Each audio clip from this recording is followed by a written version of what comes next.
افطار کے وقت بھوک اور پیاس ہی تو ہوتی۔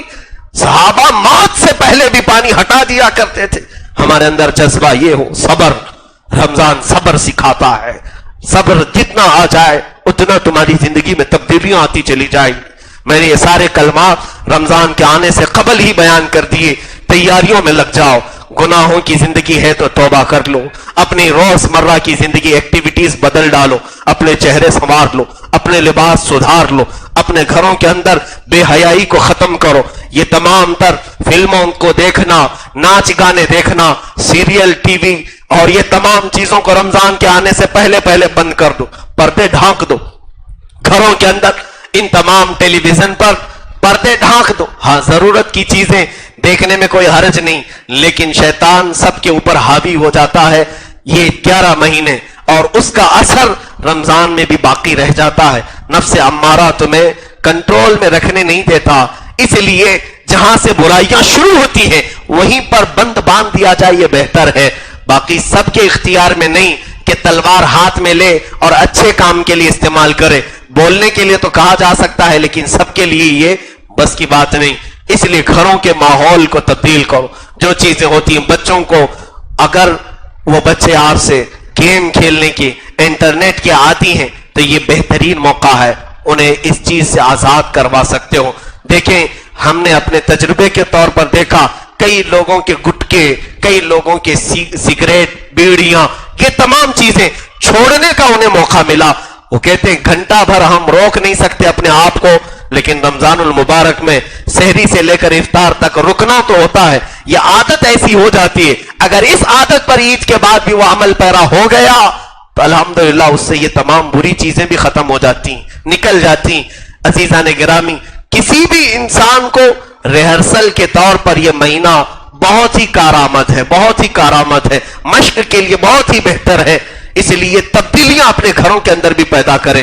رب ذوالجلال ہمیں ماہ مبارک رمضان المبارک کی آمد سے پہلے آنکھوں کی حیا عطا فرما دے، زبان کی طہارت عطا فرما دے، ہمارے کانوں کو نغمات سے، برے فاحشات کلمات سے محفوظ فرما دے۔ کریم خدا رحم الراحمین ہمارے پیٹ کو حلال لقموں سے بھر دے، حرام روزیوں سے محفوظ فرمائے، ہاتھوں پیروں کی خطاؤں کو درگزر کر دے۔ کریم خدا ہم سب کو بے حیائی کے ماحول سے نکال کر حیا کا ماحول عطا فرما، ہم سب کے گھروں میں مولا شریعت مصطفیٰ کی بہاریں عطا فرما۔ خلاق العالمین، ہم رمضان کے بہت قریب آ چکے، لیکن یہ ہمارا یقین نہیں ہے کہ ہم رمضان دیکھ سکیں گے یا نہیں۔ اللہ تو اگر رحم فرما دے، اتنی زندگی دے دیا ہے، رمضان تک ہماری زندگی کا اور دراز فرما دے، اس کی سعادتیں اور برکتیں ہمیں ضرور اس ماہ مبارک اس زندگی میں عطا فرما دے۔ اور کریم خدا اگر ہماری زندگی کا یہ آخری رمضان ہے، اس کے بعد ہم رمضان نہ دیکھ سکنے والے ہوں، مولا اسی رمضان کو ہماری بخشش کا ذریعہ بنا دے، ہمارے مغفرت کا سامان بنا دے۔ کریم خدا رحم الراحمین ہم سب کو یکجا اتحاد اتفاق کی زندگی عطا فرما۔ مومنین جس طرح سے تیری مسجدوں میں آج جمع ہے، ان کے دلوں کو بھی جمع فرما دے، کفار و مشرکین کے شر و فساد سے ہماری حفاظتیں فرما۔ وصلی اللہ تعالی علی خیر خلقی محمد وآلہ وصحبہ اجمعین، وآخر دعوانا